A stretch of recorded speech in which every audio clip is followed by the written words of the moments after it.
นลือថ្ងៃរ៉ែចាំងកាត់កាន់ចូលឡាន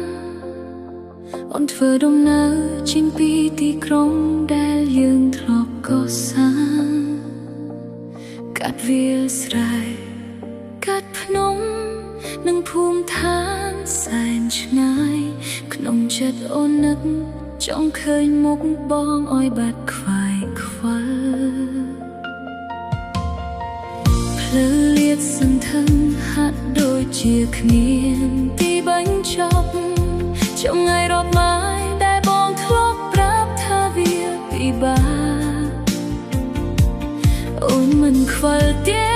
ទោះត្រូវហត់នឿយយ៉ាងណាក៏ដោយឲ្យតែបានដឹងថានៅចុងផ្លូវនោះនឹងមានរូបបង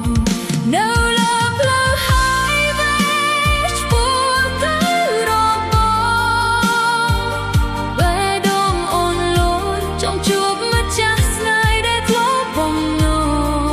ងរាល់បង្គោលគីឡូដែលអូនជិះកាត់ម្ដងហើយម្ដងទៀតនាំអូនឲ្យគៀជិតដល់កន្លែងដែលបងកំពុងរស់នៅស្រុកកំណើតបងប្រហែលជាស្អាតដូចបងរៀបរាប់មានខ្យល់អាកាសបរិសុទ្ធនិងភាពស្ងប់ស្ងាត់គ្រប់គ្រាន់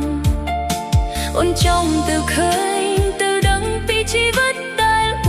ងជ្រើសរើសតើបងនឹងភ្ញាក់អើលទេបើឃើញអូនទៅដល់មុខផ្ទះបងនៅលើផ្លូវ highway ឆ្ពោះទៅ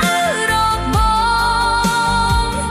បេះដូងអូនលោតចង់ជួបម្ចាស់ស្នេហ៍ដែលធ្លាប់បំណងរាល់បង្គោលគីឡូដែលអូនជិះកាត់ម្ដងហើយម្ដងទៀតមកអូនឲ្យគៀជិតដល់កន្លែងដែលបងកំពុងរស់នៅបានចាប់តាមបងអងពេលឃើញស្លាកឈ្មោះគុំបងដងហាមអូនយកព្រោះចិត្តបានជាប់មុខបងដងទៀត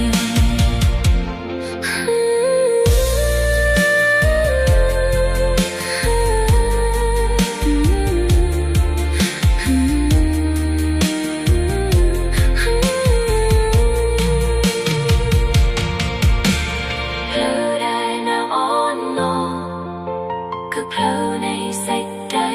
ស្រឡាញ់